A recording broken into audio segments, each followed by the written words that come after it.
प्यारे दोस्तों, जो औरत रात को सोते वक्त सिर्फ 3 मरतबा सूरह इखलास पढ़ लिया करे और सूरह इखलास पढ़ने के बाद अल्लाह तबारक व ताला से अपने भाई, बेटे, शौहर और वालिद के कारोबार के लिए दुआ करे, उनके कारोबार में बेपनाह सूरह यासीन की आखिरी आयत फसुब्हानल्लज़ी बियदिही मलकूतु कुल्लि शैइन व इलैहि तुरजऊन। जो बंदा हर नमाज के बाद 11 मरतबा पढ़ ले तो अल्लाह बहुत इज्जत और बहुत दौलत अता करता है। दोस्तों, कयामत के दिन जब अल्लाह ताला नेक लोगों को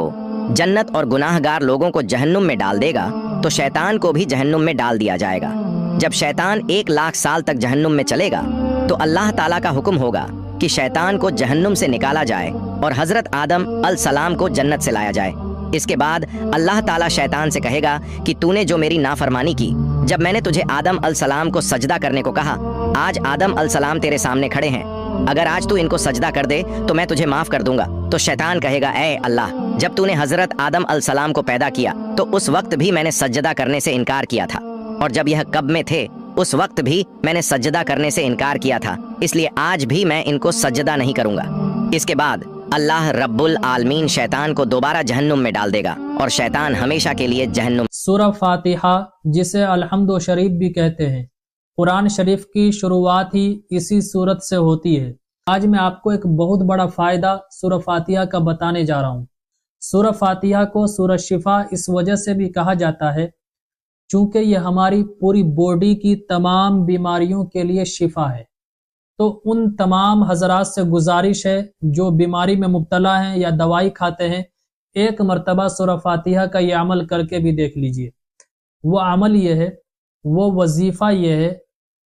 40 मरतबा जो शख्स सूरह फातिहा को पढ़कर अपने ऊपर दम करेगा या 40 मरतबा सूरह फातिहा को पढ़कर किसी पानी पर दम करे,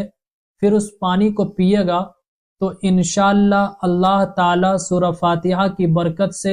उसकी बीमारी दूर। नबी पाक सल्लल्लाहु अलैहि वसल्लम फरमाते हैं, जिसने मुझे ख्वाब में देखा उसने मुझे ही देखा।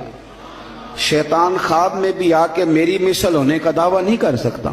वो जो एक ज़ौक़ है हुजूर की ज़ियारत का, हमारे तो ऐसे सूफिया गुजरे जो फरमाते हैं एक लम्हे के लिए अगर नबी पाक हमसे जुदा हो जाए तो हम अपने आप को मोमिन ही तस्लीम नहीं करते। लेकिन अब हमारे नौजवानों में और हमारे लोगों में जो खास शौक होता था, रात को ना लोग नहा के सोते थे, खुशबू लगा के सोते थे, अपने बिस्तर को देखते थे साफ है, इस्तिग़फ़ार पढ़ते थे और फिर वो मदीना शरीफ की तरफ मुंह करके बावुज़ू दुरूदो सलाम पढ़ते सोते थे। कोई पूछता था ये क्या है तो कहते थे चिर होया मैनू तरले लेंदे आ, कदी मोड़ मेरे वल वागा, ख्वाब मेरी विच एक बार जियावे मैं सारी उम्र ना जागा। कुरान के बारे में कुछ ऐसी बातें जो एक मुसलमान होने के नाते आपको मालूम होनी ही चाहिए। अगर आपसे कोई रुकू पूछ ले तो कह देना 540, सजदा पूछ ले तो कह देना 14, सूरत पूछ ले तो कह देना 114, पारे पूछ ले तो कह देना 30 है, कोई मंजिल पूछ ले तो कह देना 7 है, कोई पूछ ले सबसे बड़ी सूरत कौन सी है तो कह देना सूरे बकरा, कोई पूछ ले सबसे छोटी सूरत कौन सी है तो कह देना सूरे कौसर, कोई पूछ ले कुरान पाक में कितने हर्फ है तो कह देना 30,22,600, कोई पूछ ले कुरान पाक को नाजिल होने में कितना वक्त लगा था तो कह देना 23 साल, कोई पूछ ले कुरान पाक किस नबी पर नाजिल हुआ था तो कह देना कि आप सल्लल्लाहु अलैहि वसल्लम पर। सुभान अल्लाह। अगर दिल इजाजत दे तो दूसरों के पास जरूर शेयर करें ताकि उसको भी इस चीज का इल्म हो और सवाब आपको भी, क्योंकि अच्छी बातें शेयर करना भी